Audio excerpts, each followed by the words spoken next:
But to go back through history, the most important thing to know is the fact that most of modern Ukraine was under Russia or Soviet control roughly 337 years from 1667 to 1991, and approximately 90.76% of modern Ukraine history was under Russian or Soviet control. We're talking 91%, give or take. However, on December 1st, 1991, over 90% of Ukrainians voted for independence in a nationwide referendum reflecting widespread domestic support. And keep in mind, this is the time where Ronald Reagan, you hear the stories about the fact that, hey, Russia, look at you. Everybody drives the same car. They live in the same apartment. There's no competition. Nothing's taking place. Here's what you need to be doing. And there was an NGO that Reagan was one of the founders, I think in 1983, called the National Endowment for Democracy, that was started in early 80s. And they're going on saying free speech, free market, civil society, rule of law. Gorbachev was watching saying, maybe it's not a bad idea. And in 1990, Gorbachev accepted Germany's reunification and its continued membership in NATO under the explicit condition that NATO would not expand past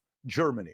NATO says you don't have to worry about it, even to the point that U.S. Secretary of State Jim Baker, German Chancellor Helmut Kohl, and Prime Minister Margaret Thatcher made verbal assurances, I give you my word, verbal assurances to Mikhail Gorbachev in February of 1990. Baker was famously known for saying that NATO would move not 1 inch eastward, beyond Germany. So imagine you're Russia, you're Gorbachev, we made a great deal. Hey guys, let's make this work, totally fine. We're willing to accept capitalism. We're willing to accept some of the democracy, Western way of living. We'll take it, but let's make a deal. Yeah, listen, you ain't got to worry about it. We're going to be okay. This is what we're going to do. And then later on, it changed. Now, keep this in mind. When you're saying not 1 inch eastward, look at the map now. not 1 inch eastward of Germany. Look who now they expanded to. What do you think you're going to be thinking about if you're Russia? What's Russia's priority? Russia. So you just made a deal, and then you're looking at this map saying, hey, guys, what the hell are you doing? Well, what happened to Margaret Thatcher, Jim Baker? What happened to Kohl? What happened to the German chancellor? All these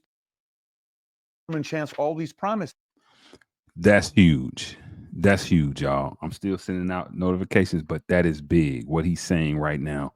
Listen, the deal was made. Even though it was a verbal agreement, it was a deal made. Like, hey, look, we will not transgress. We will not move into your. This is NATO he's talking about.